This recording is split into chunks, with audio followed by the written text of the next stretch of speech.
You will never understand how vicious your own flesh and blood can become until you cut off their supply. Tucked deep inside my purse is a wire receipt for $185 million. Yet, I am watching my mother and sister raise their champagne glasses, secretly gloating over the total bankruptcy I just faked. They have no idea I already uncovered their trap, and tonight's lavish gala will become the graveyard for their endless greed. Hello, everyone. Before today's story begins, we'd like to share a quick message. YouTube recently removed our monetization, cutting off our income. If you enjoy this story, we humbly ask for just $1 to help pay our staff so they can make a living and keep creating for you. Thank you for saving us. Now, let's begin the story. My name is Paisley Hunt, and I am 34 years old. Sitting in the sweltering cab of my dust-caked pickup truck, I traced the edge of the crisp bank transfer confirmation with a dirt-stained thumb. $185 million. The black ink felt heavy, almost surreal against my calloused skin. Outside the cracked windshield, the harsh Colorado sun beat down on the Whispering Pines ranch, baking the sprawling earth that I had bled into for 10 brutal, unforgiving years. I had taken a barren, dying plot of land, a place completely forgotten by time and rain, and transformed it into a premier groundwater conservation haven. My joints throbbed with the ghost of endless sunrises, frozen winters, and soil permanently etched into the lines of my palms. I was physically and spiritually hollowed out, a husk of a woman who had carried the crushing weight of this ranch on her back for an entire decade. But the hardest labor had never been the land itself. The land gave back exactly what you put into it. It was the constant, suffocating drain from the city of Denver that had truly aged me. There, my mother, Margaret, and my younger sister, Sloane, lived a life of glittering excess. They did not know the smell of sweat, the ache of a broken tractor, or the biting chill of a mountain frost. They only knew the comforting chime of my bank transfers clearing. My blood and sweat fueled their endless champagne brunches, their seasonal designer wardrobes, and their elite high society galas. I had bled my own accounts dry to keep them clothed in imported silk, while I wore the same fraying denim and scuffed leather boots year after year. Elias watched it all unfold. My husband, Elias, was a man carved from silence and sharp observation. As an independent geological engineer, he spent his days analyzing the Earth's deepest, hidden faults, and he applied that same piercing scrutiny to human nature, especially my family. He never shouted. He never demanded I cut them off or issued ultimatums. He just watched, his quiet, steady presence an anchor as I slowly drowned in my own desperate need to be loved by the two women who shared my blood. He saw how every phone call from Margaret began with a shallow compliment and ended with a demand for thousands of dollars. The true breaking point had arrived exactly 2 nights ago. We were sitting at our worn oak dining table, the only light coming from a single overhead bulb, when Elias slid a thick, heavy stack of printed bank statements toward me. There were no words of judgment from him, only a calm, undeniable truth resting on the scratched wood. I stared at the final tally highlighted in bright yellow at the very bottom of the last page. It was a staggering, grotesque figure representing 10 years of relentless monetary bleeding, millions of dollars. It was a sum that made the thin mountain air rush completely from my lungs, a towering numerical monument to my own blind foolishness. And now, Whispering Pines was sold, a massive tech conglomerate, desperate to secure sustainable water rights to cool their new regional data centers, had offered an astronomical, undeniable price, $185 million. It was enough money to vanish, to build an empire, to buy absolute freedom. Sitting in the truck, I reached for my phone, ready to dial my mother's number and share the monumental news. I was ready, after 34 years, to finally hear the words I had been chasing my entire life. I wanted to hear her say she was proud of me. But Elias gently placed his rough, warm hand over mine, stopping my fingers from dialing. "Wait," he said, his voice a low, gravelly rumble in the quiet cabin. Do not tell them about the money. Not yet. I looked up, my brow furrowing in confusion. Why, this is everything we have worked for. Elias, the struggle is over. Elias held my gaze, his eyes reflecting a hard, protective truth. You have spent a decade acting as their life raft, keeping them afloat while you sank. Let us see what they do when the ship finally goes down. Call them. Tell them the bank foreclosed on Whispering Pines. Tell them you lost absolutely everything and have nowhere to go. Give them 24 hours to show you who they really are. My chest tightened painfully. The mere thought of feigning failure terrified me, not because I feared the lie, but because of what the ugly truth might reveal. A fierce, agonizing internal war raged behind my ribs. My logical mind, armed with those highlighted bank statements Elias had shown me, knew exactly what would happen, but the wounded, desperate child buried deep inside me still clung to a fragile, pathetic sliver of hope. I desperately wanted to believe that stripped of my newly acquired wealth, stripped of my endless utility to them, they would still see me as family. I wanted to believe that if I plummeted to rock bottom, my own mother and sister would be there to catch me. It is just a test, Paisley, Elias murmured, squeezing my hand tightly. If they truly love you, they will open their doors. If they do not, you will finally have your answer, and you can walk away free. I took a deep, shuddering breath, the hot cabin air thick with the scent of dry pine and impending grief. I nodded slowly, my fingers trembling uncontrollably as I picked up the phone. I was about to gamble my entire understanding of family on a single lie, praying with every fiber of my being that I would lose the bet. I pressed the green button and brought the phone to my ear.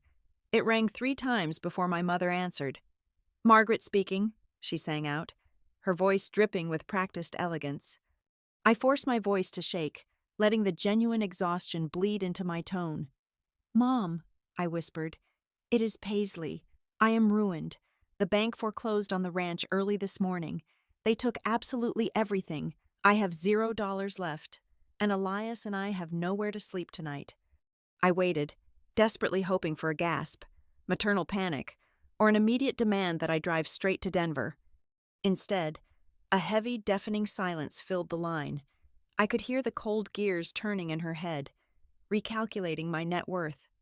When she finally spoke, her voice was stripped of musicality. It was flat and furious. "Are you out of your mind? Do you have any idea what you have done?" she hissed. "The annual country club charity gala is in exactly 5 days. 5 days I have been telling all my board members about my successful daughter. If the women in my circle find out my flesh and blood is a bankrupt failure, I will be the laughingstock of the county. You are going to ruin my social standing." She did not ask if I had eaten. She did not ask if I had a roof over my head. She simply hung up. The line clicked dead. My stomach twisted, but the sick momentum pushed my finger to dial my sister next. Sloan answered on the first ring, surrounded by the noise of a mall. "Hey, I am at the boutique right now. Did you look at the link for those shoes?" "Sloan," I interrupted. "The ranch is gone. The bank seized the property. I am broke." "Wait, what do you mean broke?" The bubbly tone vanished instantly. "I mean I have nothing left," I said. "We lost the land, the house, the equipment." "No, you cannot be serious," Sloan yelled, not in sympathy, but in panic for herself. "What about the platinum card? I have 2 brand trips booked for next week, and I need that credit limit to maintain my feed. My entire influencer aesthetic depends on it.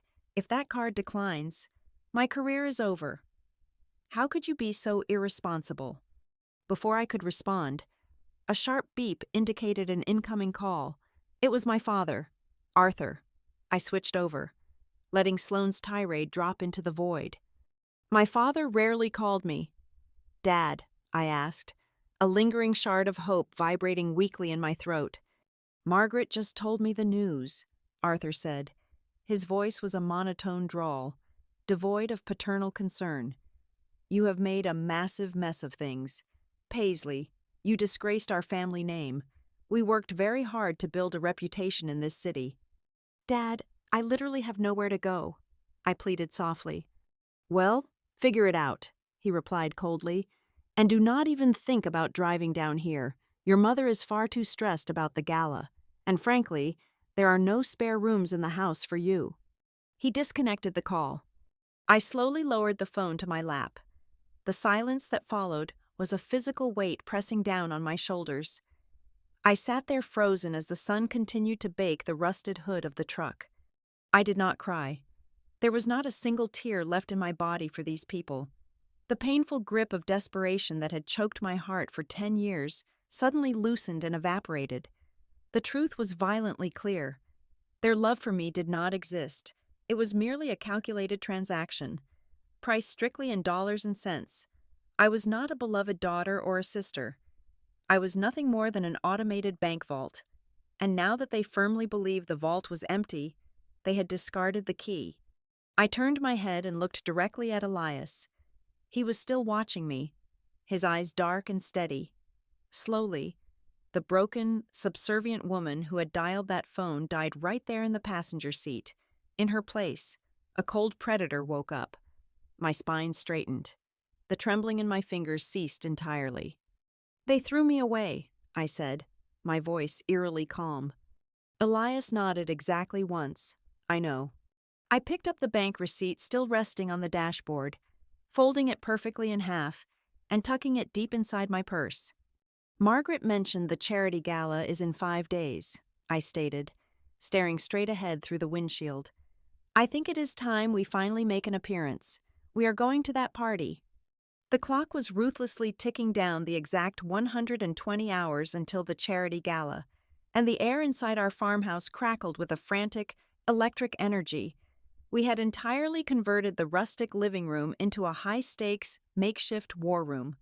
Elias had called in a massive favor, flying in a brilliant former colleague from his days at the Apex Terra Conservation Coalition.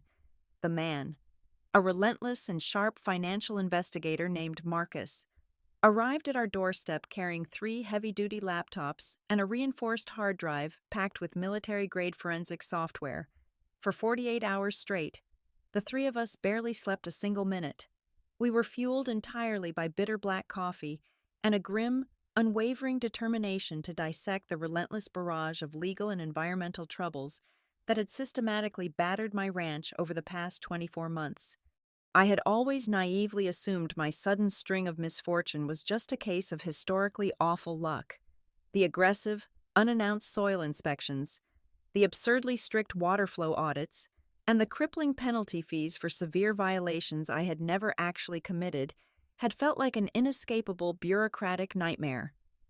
I had lost endless nights of sleep, terrified of losing the land. But as Marcus's fingers flew across his illuminated keyboards, cross-referencing public county records with encrypted server data, a chilling, undeniable pattern emerged from the digital noise. None of the state inspections were random routine checks. Every single audit, every crushing financial fine that had drained my operational budget down to zero, had been explicitly triggered by high-priority, anonymous whistleblower reports. Someone had been intentionally and maliciously weaponizing local government regulatory agencies against me.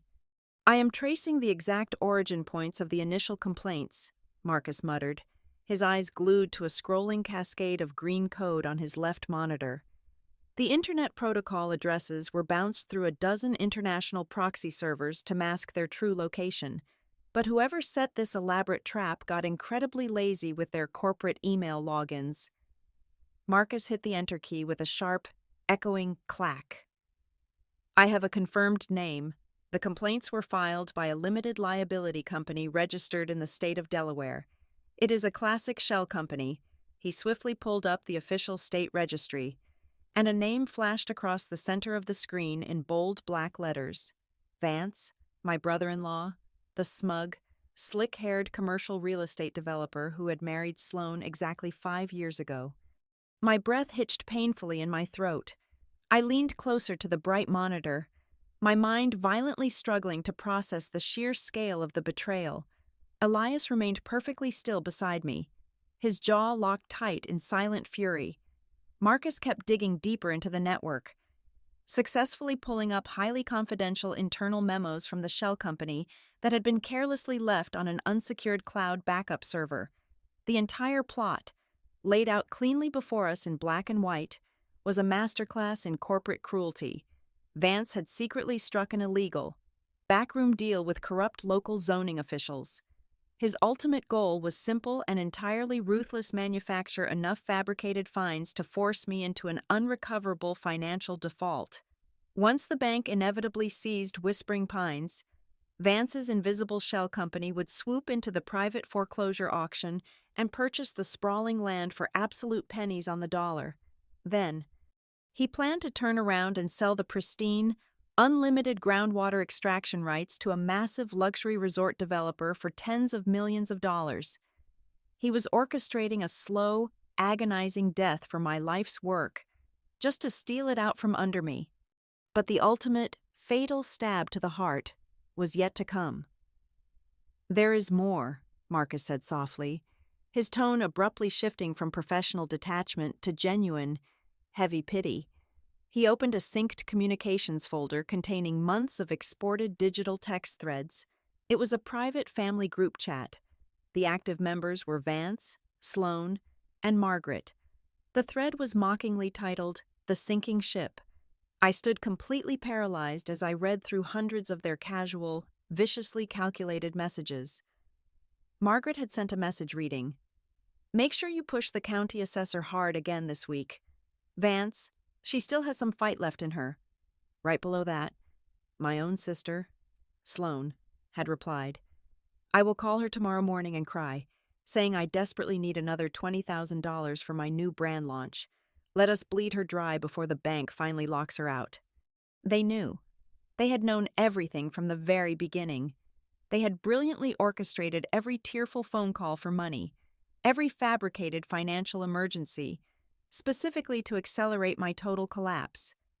My own mother and sister had actively and joyfully held me underwater while Vance methodically closed every escape route, leaving me trapped with nowhere left to turn. A profound, terrifying silence settled over the war room as the final pathetic illusion of my family shattered into dust. The lingering ache of rejection in my chest vanished, completely replaced by a freezing, calculated, and absolute rage. I no longer felt like a victim. I felt like an executioner standing at the gallows.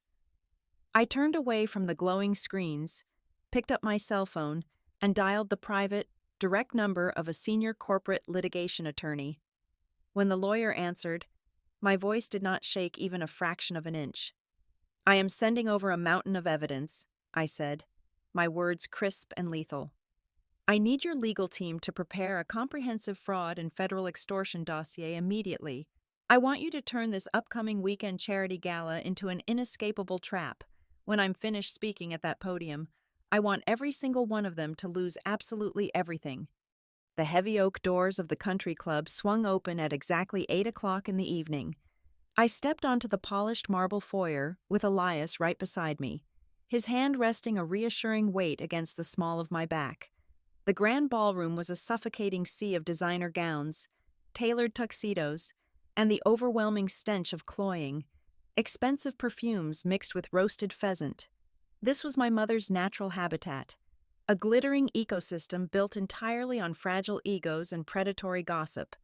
It took exactly 10 seconds for the flock of vultures to spot us. Margaret stood near the towering ice sculpture in the center of the room, draped in a shimmering emerald silk dress that likely cost more than my first truck. The moment her perfectly manicured eyes locked onto my plain, black, off-the-rack dress, a sickeningly sweet, entirely predatory smile stretched across her face. She practically glided across the floor, flanked by 3 wealthy wives of local corporate executives.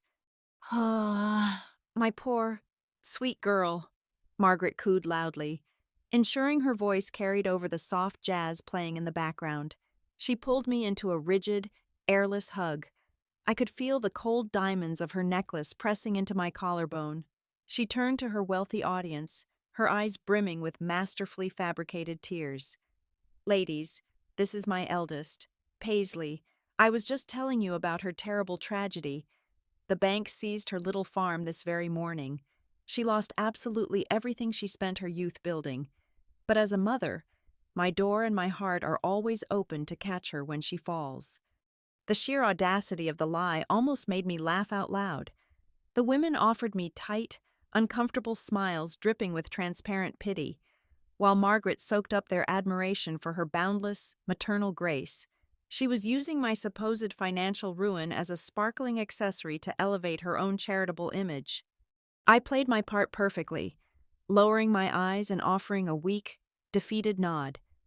"Thank you, Mom," I whispered, injecting a pathetic tremor into my voice.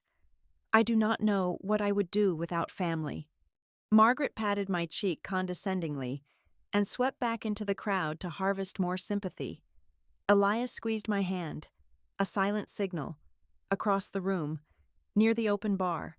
Sloane was holding court. She was wearing a blindingly bright silver sequin gown, aggressively shoving her phone screen into the faces of two younger, confused-looking socialites. "It is a total real estate gold mine," Sloane shrieked, her voice cutting through the elegant murmur of the room. "Vance is closing the deal early next week. The developer is planning a luxury eco-resort right on top of the water source.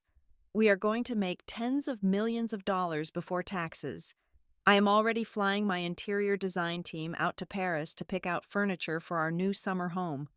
I took a slow sip of my sparkling water, relishing the glorious, toxic irony of the moment. She was violently bragging about a gold mine that had already been completely excavated, packaged, and sold by me 48 hours ago. She was standing on the deck of a sunken ship, proudly announcing she owned the ocean. Suddenly, a heavy, suffocating scent of expensive cologne washed over me. Vance materialized from the crowd, looking like a sleek, grinning shark in a custom-fitted navy suit. He did not bother greeting Elias. He grabbed my elbow with a firm, inescapable grip and steered me aggressively toward a quiet, dimly lit alcove near the velvet curtains. "Paisley, listen to me," Vance said, dropping his voice into a low, conspiratorial whisper meant to mimic genuine concern. "Margaret told me the devastating news. It is a financial bloodbath. The county is going to come after you for the remaining debt on those environmental fines. You are looking at total bankruptcy, maybe even criminal negligence charges." He reached inside the breast pocket of his tailored jacket and pulled out a thick, legally bound document, pressing it flat onto a small cocktail table between us. "But we are family," Vance continued, tapping the paper with a manicured finger. "And family protects each other. I had my lawyers draft this up an hour ago. It is a full power of attorney and asset transfer agreement. You sign the remaining meaningless deeds and liability rights over to my holding company tonight, and I will personally pay off the county fines. I will absorb the legal hit for you. You walk away with a clean slate. Zero debt." I stared down at the paper. It was the final trap. It was the absolute legal surrender of Whispering Pines, wrapped tightly in a bow of fake salvation. I lifted my gaze and looked past his shoulder.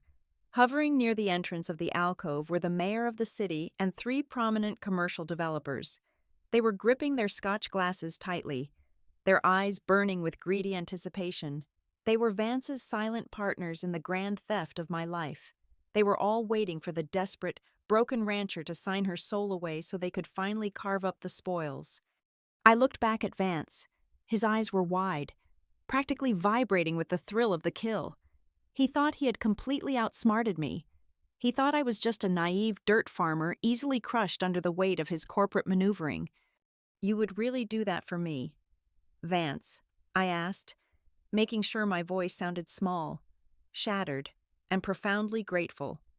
"You would take on all my debt."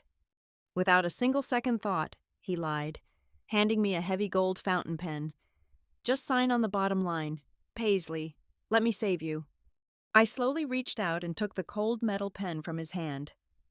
I looked at the contract, then at Vance, and finally at the eager politicians waiting in the shadows. A slow, warm, and utterly terrifying smile spread across my face. I gripped the pen tightly, ready to step out of the shadows and let the main stage lights finally blind them all. I held the heavy gold fountain pen, feeling the cool metal warm against my skin. Vance's eyes were completely dilated with greed, tracking my hand like a starving wolf. Instead of pressing the nib to the thick paper, I let the pen slip through my fingers. It hit the cocktail table with a sharp clatter, rolled off the edge, and struck the marble floor. "Keep your pen." "Vance," I said, my voice barely above a whisper, yet slicing through the heavy air between us. "I am going to need my hands free." Before his arrogant smile could fully curdle into confusion, I turned my back on him and the shadow-dwelling politicians. Across the grand ballroom, a smattering of polite applause began to ripple through the crowd. My mother, Margaret, had just stepped up to the crystal podium on the main stage. The spotlight caught the emeralds on her neck, making her look radiant and perfectly benevolent. "Thank you, dear friends," Margaret said into the microphone, her voice a masterclass in synthetic emotion. "Tonight is about giving to those who have lost everything. As I mentioned earlier, my own family has been touched by sudden, devastating ruin today. It reminds us all that charity begins at home, with unconditional compassion." I did not wait for the applause to resume. I strode straight through the parting sea of tuxedos and gowns, my heavy work boots a stark contrast to the delicate designer heels surrounding me. Elias shadowed me, a silent, immovable fortress. The crowd murmured in confusion as I climbed the brief flight of stairs to the stage. Margaret turned, her perfectly painted lips parting in genuine shock. "Paisley, what on earth are you doing?" she hissed under her breath, stepping sideways to block the microphone. "Get off the stage immediately. You are embarrassing me." I did not answer her. I simply stepped around her. Gripping the edges of the cold acrylic podium, I looked out over the sea of hundreds of wealthy, influential faces staring back at me in utter bewilderment. In the back corner of the room, behind the massive mixing board, a young audiovisual technician gave me a rapid, panicked nod. I had slipped him $500 in cash exactly 10 minutes before the doors opened, handing over a sleek silver flash drive. "Good evening, everyone," I spoke into the microphone. My voice echoed across the vaulted ceiling, steady, deep, and completely devoid of the pathetic tremor I had faked all week. "My mother has spoken beautifully tonight about ruin and charity. She told you that my farm, Whispering Pines, was seized by the bank this morning. She told you I'm a bankrupt failure. I am here to personally correct the public record." I reached into my black purse and pulled out the folded sheet of paper. I smoothed it out flat on the podium, holding it up slightly so the front row could see the heavy blue notary seals. "Whispering Pines was not foreclosed upon," I stated, my words ringing out like gunshots in a silent canyon. "It was sold completely free and clear exactly 48 hours ago to a prominent global technology conglomerate. The final purchase price was $185 million. The entire ballroom stopped breathing. The silence was so profound and absolute that I could hear the faint hum of the industrial air conditioning units overhead. Right in the center of the crowd, Sloane, my sister, dropped her crystal wine glass. It hit the marble floor, shattering into 1,000 glittering pieces. The sharp crash snapped the hypnotic trance of the room.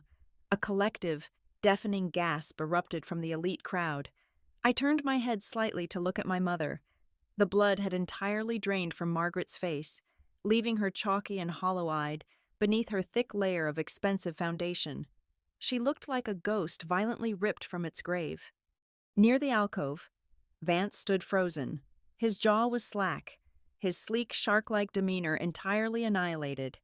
The mayor and the commercial developers standing behind him instinctively took 3 massive steps backward, physically distancing themselves from a rapidly sinking ship. "Now," I continued, projecting my voice over the rising wave of frantic whispers, "you might be wondering why my own family believed I was utterly destitute. The answer to that is an ugly, calculated story of corporate fraud and familial treason, and I have brought the receipts." I looked at the technician and nodded sharply. The massive, high-definition projection screen behind me, previously displaying a tasteful charity logo, abruptly flashed to black. A second later, It illuminated the entire ballroom with an enormous, blown-up image of a Delaware Shell Company registration document. For the past 2 years, my ranch has been targeted by anonymous, highly aggressive environmental fines, I explained, clicking a small wireless remote hidden in my palm. The slide shifted to a side-by-side comparison. On the left was the official county penalty notice. On the right was an intercepted internal email from the Shell Company, explicitly dictating the exact wording of the fake violation. The sender's name was circled in bright red ink. Vance. My brother-in-law, Vance, illegally colluded with corrupt local zoning officials to manufacture fraudulent penalties against my property, I announced loudly. The crowd erupted into chaotic, angry murmurs. I pointed a steady finger directly at Vance, who was now sweating profusely, looking desperately for an exit. His plan was to force a fake foreclosure, buy the water rights through his shell company for pennies, and flip them to the very developers standing near him right now. The spotlight operators, catching the unfolding drama, wildly swung a beam of bright white light directly onto Vance and the terrified politicians. The mayor threw his hands up in the air, immediately shouting to the crowd that he knew absolutely nothing about this, desperately trying to save his own political career. But the true tragedy is not the corporate theft, I said, my voice hardening into a blade of pure ice. It is the people who cheered for it. I clicked the remote one final time. The screen flashed to a massive, scrolling screenshot of the private family text thread. The vicious words of my mother and sister were magnified 10 feet high for every single member of their elite social circle to read. Make sure you push the county assessor hard again this week. Vance, let us bleed her dry before the bank finally locks her out. I read their own written words back to them, watching Margaret physically wither and shrink under the searing, judgmental glares of her wealthy peers. The women who had just praised her maternal grace were now staring at her with naked, unfiltered disgust. Sloane had buried her face in her hands, sobbing uncontrollably as her precious socialite reputation evaporated into black smoke. You sold your own blood for a cut of a real estate deal that never actually existed, I said to them, staring directly into my mother's terrified eyes. You pushed me to the absolute edge of the cliff, entirely unaware that I had already built a bridge. Vance finally broke from his paralysis. He shoved violently past a waiter carrying a tray of appetizers, making a frantic, desperate dash toward the side exit doors. Do not bother running, Vance, I called out over the microphone. My legal team forwarded every single byte of this encrypted data to the federal authorities exactly 3 days ago. As if summoned by the absolute finality of my words, the heavy oak doors at the main entrance were thrown open with a resounding crash. A dozen men and women wearing tactical jackets with bold yellow letters entered the ballroom in a synchronized, militaristic formation. Federal Bureau of Investigation. The elegant gala instantly devolved into total, unstructured pandemonium. Wealthy guests scrambled backward, pulling their expensive gowns out of the way as federal agents stormed past the melting ice sculptures. 2 large agents intercepted Vance right before he reached the exit, slamming him face first onto a velvet-covered table. The sharp metallic click of heavy steel handcuffs locking around his wrists echoed clearly over the screams of the crowd. You are under arrest for conspiracy to commit wire fraud, federal extortion, and corporate racketeering, an agent barked, hauling Vance to his feet. His custom navy suit was torn, his face pale and contorted with absolute terror. I stood at the podium, perfectly still, watching the violent, spectacular collapse of the empire that had fed on my misery for a decade. The local police had also arrived, forming a strict perimeter around Margaret and Sloane to prevent them from fleeing the scene, visually marking them as active accessories to a massive federal crime. The sheer humiliation was absolute. There would be no recovery from this. No country club would ever accept them. No bank would ever lend to them. They were utterly, permanently ruined. Elias stepped up onto the stage, wrapping his warm, solid arm around my waist. I reached down, picked up my notarized bank receipt, and tucked it safely back into my purse. The show was over. The debt was finally paid in full. The days that immediately followed the gala were a torrential downpour of absolute, unmitigated madness. Margaret's pristine, carefully curated facade completely dissolved into public ruin. My voicemail inbox rapidly filled to maximum capacity with her frantic audio messages. They were a pathetic, chaotic pendulum swinging violently between hysterical sobbing, desperate begging for financial salvation, and vicious, venomous cursing. She blamed me for the sudden, complete evaporation of her social standing. The very same women who had hugged her at the country club had immediately organized an emergency board meeting to strip her of her charity chairwoman title. Sloane, entirely stripped of my supplementary platinum cards, faced a similar, humiliating reality. She was unceremoniously evicted from her luxury downtown penthouse after missing just a single month of rent. The local paparazzi and petty gossip blogs had an absolute field day, capturing high-definition photos of her dragging her heavy designer luggage out onto the wet street, completely abandoned by her wealthy husband, who was now sitting in a cold federal holding cell awaiting trial for racketeering. But the final, most hollow betrayal did not come from the women of my family. It came from the man who had always stood quietly in the shadows, playing the role of the passive, innocent observer. Exactly 4 days after the gala, my phone buzzed with a direct text message from my father. "Arthur," it read, "I never agreed with what they did to you. I am always proud of you. Sweetie, let us get lunch and talk about the future." I sat on the edge of my bed, staring at the glowing screen, feeling a cold, dead weight settle deep in my stomach. During our exhaustive digital excavation of Vance's files, Marcus had found one more heavily encrypted transaction ledger. It was a series of recurring monthly wire transfers labeled as consulting fees, sent directly from Vance's illegal shell company into my father's private, offshore retirement account. Arthur had known absolutely everything from the very first day. He had happily and silently accepted Vance's hush money to simply look the other way while his own daughter was methodically bled dry. He had sold my safety for a comfortable retirement. I did not type out a furious reply. I did not ask for a lengthy explanation or an apology I knew would be entirely fake. I simply attached a high-resolution, unedited screenshot of the bank transfer ledger showing Vance's exact payments to him. I hit send, waited exactly 10 seconds for the delivery confirmation, and permanently blocked his number. The profound, heavy silence that followed was the most beautiful sound I had ever heard. Elias and I did not stay in Colorado to gloat over the ashes of my former family. The state held far too many ghosts. We quietly donated a substantial $20 million to a global nature conservation fund, ensuring that the wild lands and delicate ecosystems we cared for would always remain protected from corporate greed. With a portion of the remaining funds, we purchased a small, beautifully weathered wooden cabin hidden deep along the rugged, foggy coastline of the Pacific Ocean. It was an isolated sanctuary where the sharp, salty air and the constant, rhythmic crash of the ocean waves slowly scrubbed away the toxic, lingering residue of my past.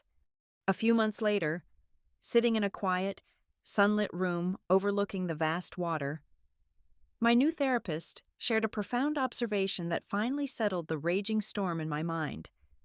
She looked at me, her expression gentle but firm, and said, "Your brilliance and your fierce independence are often viewed as a free, endless resource by the exploiters in your family. They will mine your energy, your money, and your love until you collapse, and they will only ever become angry when you finally realize your worth and cut off the supply." That evening, as a cool coastal breeze swept through the open windows of our living room, I lit a warm fire in the stone hearth. I pulled out the tattered brown leather ledger where I had painstakingly recorded a decade of endless financial handouts to my family. I tossed it directly into the dancing orange flames, watching the thick pages curl, turn black, and completely disintegrate into floating ash. I did not burn the official bank receipt for the $185 million. Instead, I smoothed it out and placed it securely inside a heavy iron lockbox. That slip of paper was no longer just a symbol of unimaginable wealth. It was my forged steel shield. It was the impenetrable, unyielding barrier protecting my new life. A life where I would never again have to shrink, bleed, or live falsely for absolutely anyone. Thank you so much for listening to today's story. We hope you enjoyed it. As an ad-free channel, your support is what keeps us alive. Please support saY Revenge Stories with just $1 via the QR code on the screen, or click the link in the description box or pinned comment. Also, we would love to connect with you. Please leave a comment telling us which city or state you are listening from. Thank you for standing with us, and see you in the next stories.